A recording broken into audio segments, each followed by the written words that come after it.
Good evening and welcome back to Sports Talk ATL. I am Chase Earl, joined by Alex Sword. We got some Falcons free agency stuff to talk about later in the show, but there is a ton of spring training storylines, and we're going to start off with the storyline that has basically taken over the entire weekend, and it is the injury to Ronald Acuña's surgically repaired right knee, which has been reported as meniscus irritation. He's going to get a second opinion out in Los Angeles by the same doctor who did that initial ACL surgery. What is your level of concern, Alex, for this injury moving forward?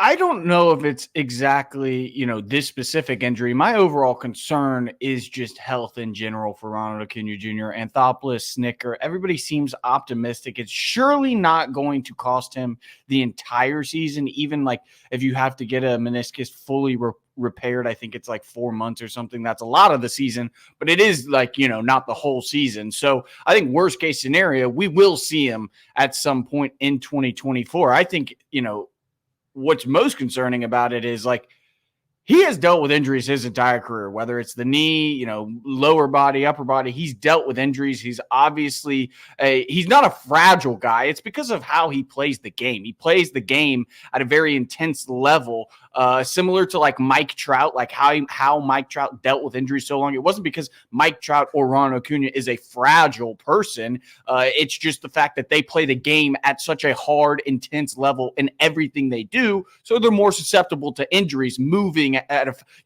the actual power, the speed, everything is at a higher rate. So you're more susceptible to injuries. That's what I'm most concerned about. I'm not actually concerned about this particular injury, just injuries in general. Yeah, Alex Anthopoulos has said he still thinks he's going to be ready for opening day. And listen, there's a potential where the meniscus is torn. It's just like a partial tear, and he's out 2 to 4 weeks or something like that, and that puts him right on a potential timeline. Obviously, they're not going to rush anything. No. If there's any meniscus tear, I would say it's probably unlikely he's there for opening day.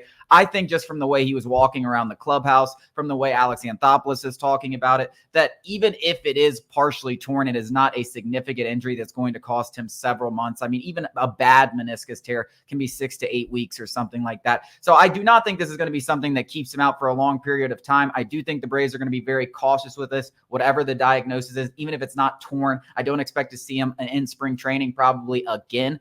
My biggest issue with this is meniscus injuries are torn when the ACL is torn. That irritation coming up this early in spring training. We saw what 2022 Ronald Acuna compared to 2023. If this is something that could potentially linger, that's my biggest concern. That is literally my entire biggest concern. Is he going to be more like the 2022 version than the 2023 because he's got this thing in the back of his head that this knee is not 100%, and that's what we saw in 2022. That's quite literally my only concern. I do not, even if he misses time, it's not going to hurt the chances of winning a World Series. Obviously, we need him healthy for October, but I want the best version of Ronald Acuna Jr. I think not just Braves fans want that. Yeah. I think the entire MLB world wants that. And having that lingering effects from that initial surgery in 2021, that's what a meniscus is a lot of the times. And that's what I think this is. I'm not a doctor, but that's what I've read.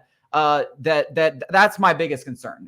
Will he be able to completely trust that knee as we saw him do in 2023? Because if he can, we know what's going to happen. He's going to reset the history books. He's going to win the NL MVP.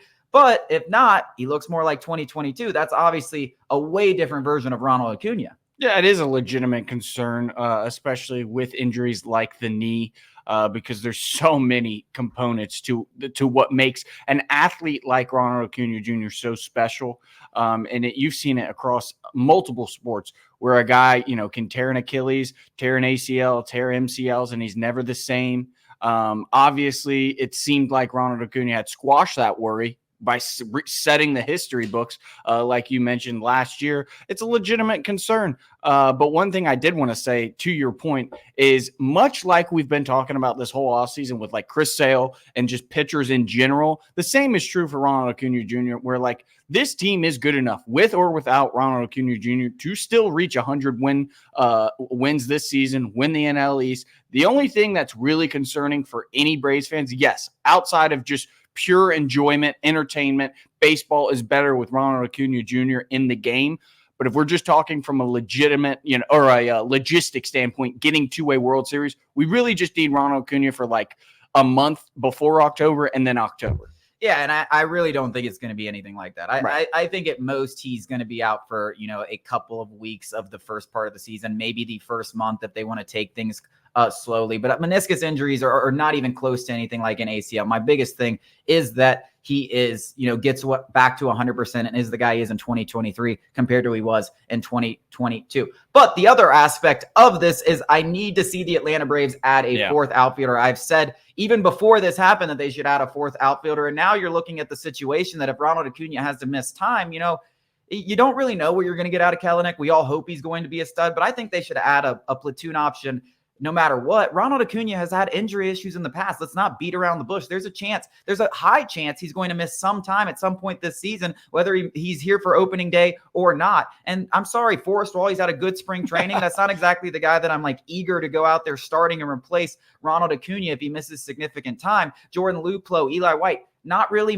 They're like quad A players. They're not really full-on major leaguers that should be starting every day. I expected the Braves to go after a fourth outfielder. I think with this situation, whether he's healthy or not for opening day, it should at least shed some lights on that need and why this team needs that just in case. Yeah, it's very clear why the Braves need a fourth outfielder like that who is capable of stepping up and starting, it could be 30, 60 games if, not worse comes to worse, but, just in case. And I think the drawback is very obvious because the Braves plan on playing Kelenic every single day. Mike Harris, everyday player. Ronald Acuna, when healthy, everyday player. If you're a veteran who, wants almost an everyday role or even a platoon role, like they're not going to platoon Kelenic. They're going to give him every single at-bat possible to try and get the absolute most out of him, former 6th overall pick. So I think that the downside of joining the Atlanta Braves, if you want to play every day or at least platoon, is very obvious. Like the opportunity might not arise. So selling a guy like, everybody keeps mentioning Adam Duvall on the idea of, well, you might be able to play if an injury arises or if Kelenic, really doesn't realize his full potential, but that's only in the latter half of the year.